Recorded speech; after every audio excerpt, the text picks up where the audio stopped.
Ti capita mai di sentirti agitato, magari senza un motivo preciso?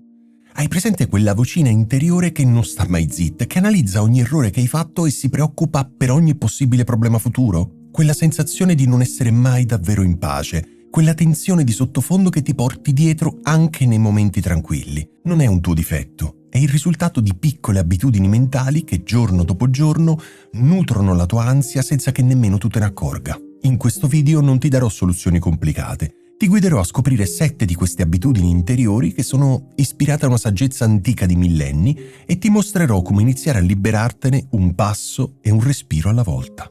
Nel video scorso abbiamo parlato di come fare ordine nel caos mentale e mi avete scritto in tantissimi condividendo le vostre storie. Ma c'è una domanda che torna sempre. Perché anche quando cerco di fare silenzio l'agitazione torna? La risposta è che spesso siamo noi stessi, senza volerlo, a nutrire la nostra ansia con abitudini invisibili.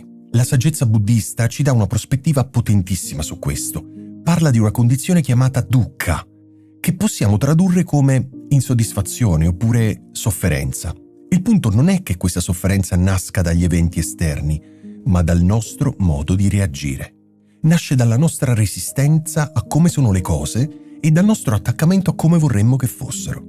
L'ansia, vista così, non è un nemico da sconfiggere, ma è un segnale, un messaggio che ci dice che stiamo lottando contro la realtà, che la nostra mente è incastrata in schemi che creano solo tensione. Oggi esploreremo insieme 7 di questi schemi, non per giudicarci, ci mancherebbe, ma per capirci. Perché, come insegna il buddismo, il primo passo verso la libertà non è l'azione, ma la consapevolezza.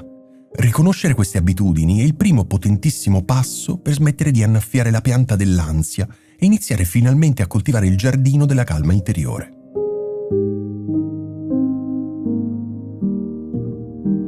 La prima abitudine, forse anche la più diffusa, è la ruminazione mentale. Hai presente quando la tua mente si fissa su qualcosa come un disco rotto? Continua a ripassare all'infinito un errore che hai fatto, una conversazione imbarazzante oppure una preoccupazione per qualcosa che potrebbe succedere. Questo continuo masticare pensieri negativi è proprio la ruminazione. Il Buddha descriveva la mente non allenata come una mente scimmia, capicitta. Immagina una scimmietta irrequieta che salta da un ramo all'altro senza mai fermarsi. Afferra un pensiero sul passato, si lancia su una paura per il futuro, poi torna a un giudizio sul presente. Questa scimmietta non sta risolvendo niente, sta solo prosciugando le sue energie e mantenendo il suo sistema nervoso in costante allerta. L'ansia sguazza in questo caos perché una mente che rumina è una mente che non è mai qui. È sempre da un'altra parte, persa in scenari che non può cambiare o che non esistono ancora. La soluzione, ispirata al buddismo, non è cercare di bloccare questa scimmia con la forza. Se provi a urlare di stare ferma, salterà ancora più forte. La pratica è invece darle qualcosa da fare, un'ancora, e quest'ancora è il tuo respiro. La prossima volta che ti accorgi che la mente sta partendo per la tangente, fermati, senza giudicarti, senza arrabbiarti. Semplicemente porta con delicatezza l'attenzione al respiro. Senti l'aria fresca che entra dal naso e quella un po' più calda che esce. Senti la pancia che si alza e si abbassa. Non devi fare nulla di speciale, solo osservare. Ogni volta che la mente si distrae, e succederà ovviamente, tu con la pazienza di un genitore amorevole la riporti al respiro. Un respiro e poi un altro. Con questo semplice gesto stai insegnando alla scimmia a calmarsi. Stai tornando all'unico momento che esiste davvero, adesso.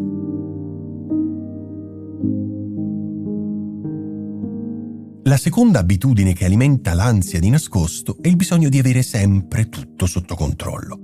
Quante volte ti ritrovi a voler pianificare ogni singolo dettaglio, a prevedere ogni possibile risultato, a voler gestire le reazioni degli altri e persino le tue stesse emozioni? Questo desiderio di controllo nasce da una grande illusione. L'idea che possiamo garantirci una sicurezza totale in un mondo che per sua stessa natura è imprevedibile. Il buddismo insegna che la sofferenza nasce proprio da questo attaccamento.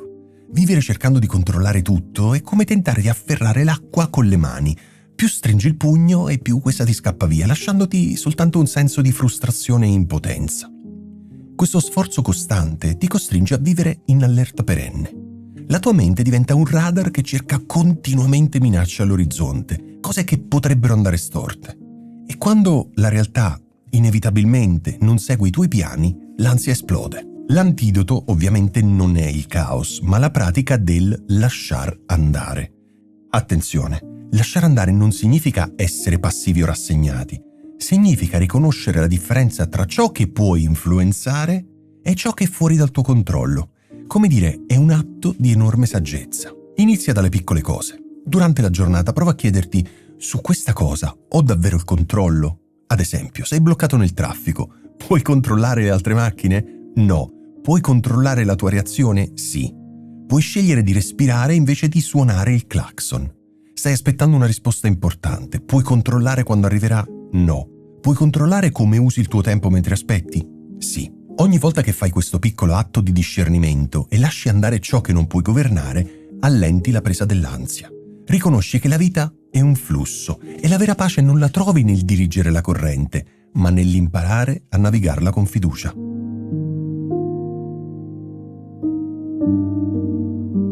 Dentro di noi c'è una voce che sa essere più crudele di qualsiasi nemico. È la voce dell'autocritica, del giudice interiore.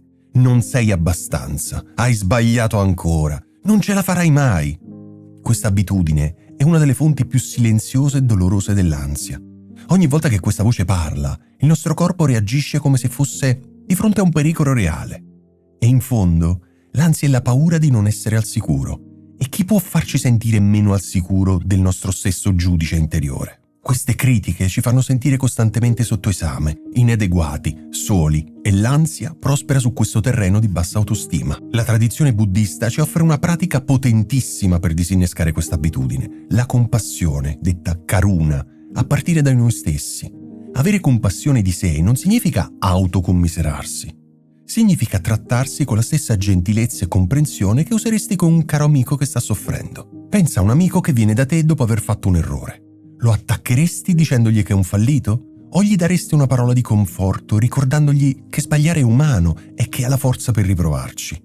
Ecco, la pratica dell'autocompassione ti invita a diventare quell'amico per te stesso. Quando senti la voce del giudizio, prova a fermarti e a mettere una mano sul cuore. Senti il calore? Riconosci il dolore che quel giudizio ti sta causando? Rispondi con gentilezza. Puoi dirti frasi semplici come: questo è un momento difficile, soffrire fa parte della vita, posso essere gentile con me stesso in questo momento. Questa pratica ovviamente non fa sparire gli errori, ma cambia completamente il tuo rapporto con essi. Spezza il circolo vizioso in cui l'errore porta al giudizio, il giudizio all'ansia e l'ansia a più errori. Coltivare la compassione è come creare un rifugio sicuro dentro di te, un posto dove puoi essere imperfetto senza sentirti minacciato.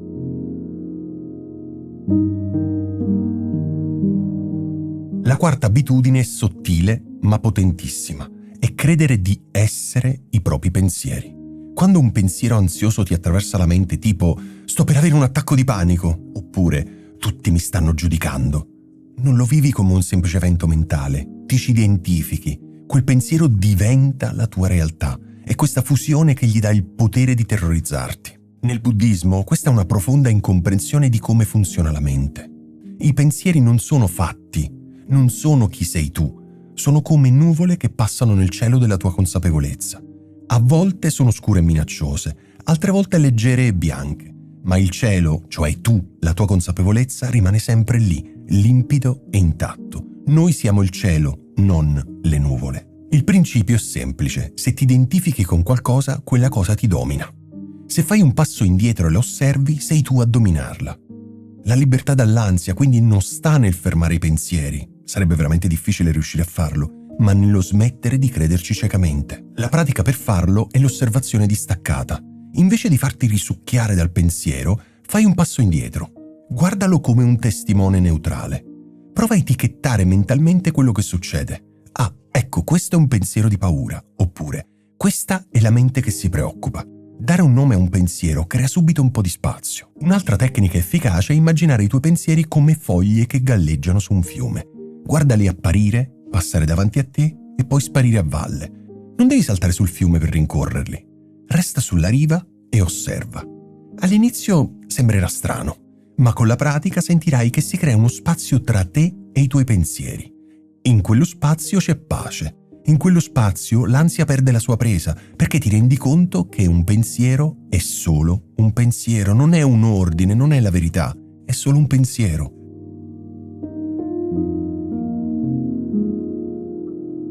Non dovrebbe andare così.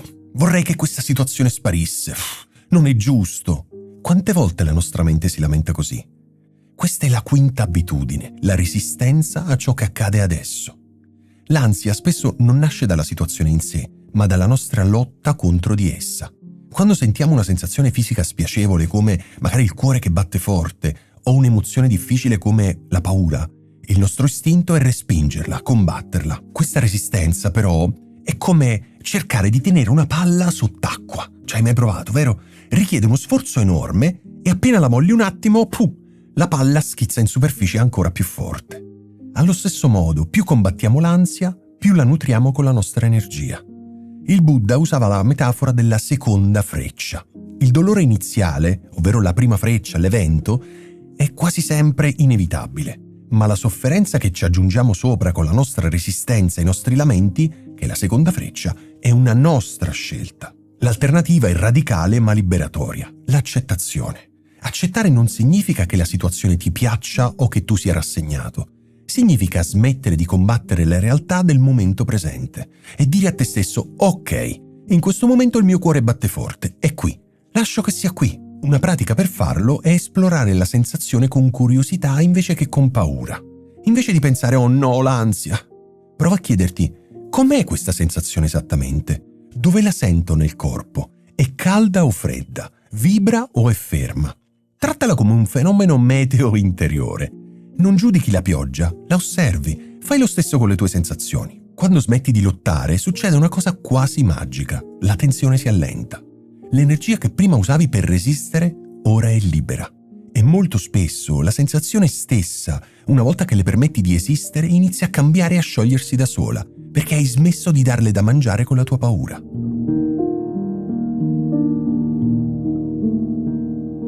La sesta abitudine è la ricerca costante di certezze. Vogliamo la garanzia che il nostro lavoro sarà sempre sicuro, che le nostre relazioni dureranno per sempre, che la nostra salute non avrà mai problemi.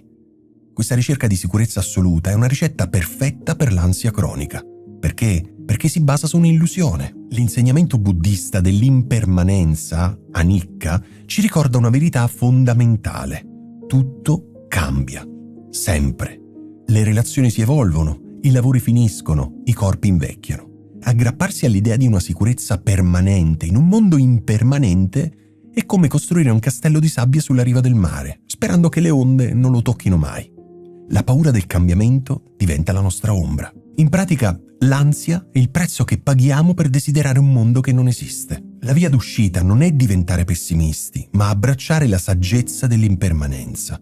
Se accettiamo che tutto è passeggero, smettiamo di dare per scontato quello che abbiamo. Iniziamo ad apprezzare il presente con più intensità, proprio perché sappiamo che è prezioso e non durerà per sempre. Una pratica utile è riflettere sull'impermanenza ogni giorno. Osserva il mondo, una nuvola che cambia forma, un fiore che appassisce, un pensiero che va e viene. Ricorda a te stesso: anche questo passerà. Questa frase, applicata sia ai momenti belli che a quelli brutti, è un potentissimo antidoto all'ansia. Quando l'ansia per il futuro ti assale, puoi ricordarti che stai cercando di controllare qualcosa di incontrollabile. Accettare l'incertezza come parte della vita non è una resa, è un atto di liberazione. Ti permette di smettere di lottare contro il fiume della vita e di iniziare a danzarci insieme.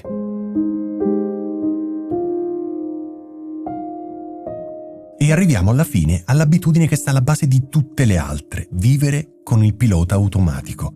La mancanza di consapevolezza, potremmo dire. Per gran parte della giornata non siamo veramente presenti. Reagiamo agli eventi in base a schemi inconsci. È in questo stato di dormiveglia, potremmo dire, che le altre 6 abitudini, ruminazione, controllo e giudizio, mettono radici e crescono senza che ce ne accorgiamo. Non possiamo cambiare un'abitudine se non ci rendiamo nemmeno conto di averla. L'ansia prospera nell'inconsapevolezza. È un allarme che suona, ma noi siamo troppo distratti per capire da dove viene. Così continuiamo a ripetere gli stessi schemi, sperando che le cose cambino, senza capire che siamo noi a tenere acceso il motore. La soluzione, il cuore dell'insegnamento buddista, è la pratica della consapevolezza, detta anche mindfulness. In parole povere significa prestare attenzione al momento presente, di proposito e senza giudicare. È l'atto di risvegliarsi dal sogno della mente, e osservare quello che sta succedendo davvero dentro e fuori di te. Praticare la consapevolezza non vuol dire per forza meditare per ore, questo mi rendo conto che può spaventare qualcuno. Puoi portarla in ogni momento della giornata. Quando ti lavi i denti, ad esempio, puoi sentire davvero le setole, il sapore del dentifricio. Quando bevi il caffè puoi sentire il calore della tazza, l'aroma, il gusto, e quando cammini puoi sentire il contatto dei piedi con il suolo. Ogni attività può diventare una pratica. Questi momenti di consapevolezza sono come accendere una luce in una stanza buia. All'improvviso vedi tutte le cose che ci sono. Noti la tensione della spalla, riconosci il pensiero preoccupato che sta nascendo, senti l'impulso di giudicarti.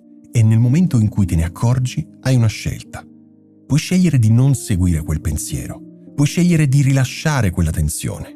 Puoi scegliere di rispondere con gentilezza invece che con critica. La consapevolezza ti restituisce il potere, ti fa passare dall'essere prigioniero delle tue abitudini a diventare un osservatore saggio e gentile della tua vita. È la base su cui si costruisce ogni vero cambiamento.